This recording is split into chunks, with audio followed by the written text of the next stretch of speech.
difficult to keep the attention on even अक़वाम मुत्तहिदा के इदारा बराए पनाहगुज़ीन के सरबराह फिलिपो ग्रांडी ने बुध को अपने दौरे अफ़गानिस्तान में कहा कि रूस के यूक्रेन पर हमले की वजह से कहीं दुनिया अफ़गानिस्तान को भूल ना जाए।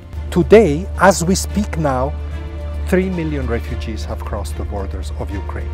So understandably, there is a lot of interest. There is also a very dangerous war. There is a huge humanitarian crisis. But my message coming here is also, don't forget the other situations where attention and resources are needed.